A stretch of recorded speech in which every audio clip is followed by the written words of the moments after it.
You might be done with work, but are you really ready to retire?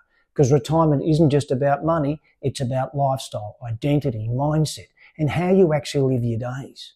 In this video, I'll take you through my 5 pre-retirement checklists to avoid you making a decision that you may later regret. And if you're still left wondering, I'll finish with a bonus final test that could make the difference between a good retirement and a great one. If you're new here or you're a returning viewer, I'm Paul, and thanks for stopping by. I'm going to make this, the obvious one, short and sharp, but identify and know your retirement number, because that's the only number that matters.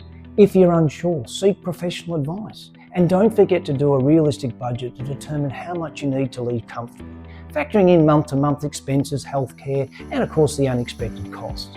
This is your foundation. Skip it and everything else falls apart. This often gets overlooked, as deciding exactly when you'll leave and how you'll give your notice is super important. Unless it's something that's been openly discussed previously with your boss and or your colleagues, my suggestion is to keep this to yourself, as I just think the minute you start making your intentions known, it could put doubt in the minds of colleagues in regard to your commitment and infer that you've already checked out. Another thing to consider here is how much notice to give, as sometimes a date well into the future may be way too much. And then they take the decision to finish you up within their minimum timelines rather than your ideal one, which may impact your finances, your schedule, etc. Planning this properly makes the transition smooth and done on your terms. If you want a full guide on this, as well as a template retirement resignation letter, there's a link above and also below in the description box from a previous video that I put together on this exact subject. My motto regarding this is to retire from something to something. Look, we're all different, but personally, I just couldn't stop working without having something to do. And I think this applies to most of us. There's definitely a feeling of euphoria when you retire and having a newfound freedom, which is commonly referred to as the honeymoon period. But from my experience at least, it's when you combine this with day-to-day purpose, and that's what breeds proper fulfillment. Look, you'll have your own interests, hobbies or whatever, so I'm not going to make any suggestions or recommendations. You'll already have a good idea of what you're going to be stepping into. But if you're not sure what your day-to-day might look like, maybe try a mini or semi-retirement if you can, to test the waters. Maybe part-time work could be another option. I was lucky enough to be able to take a 6-month sabbatical, or long service leave as we call it in Australia. That gave me a taste of what retired life was going to look like. And after returning to work following that extended break, I quickly realised that I was done. This try before you buy approach and knowing what to expect also avoids the honeymoon ending too fast trap.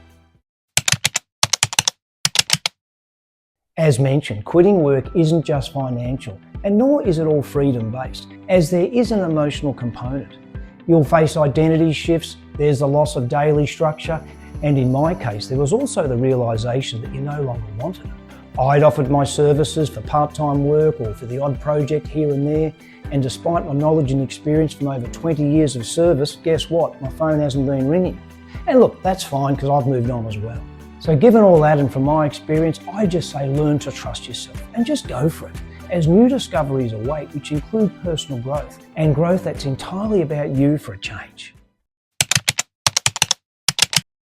So when it comes to this, let's just start with the great unsaid, your health. Get your checks done and do them whilst you're still working rather than waiting till you're retired.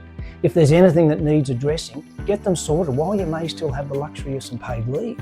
And then there's the other side of the personal ledger.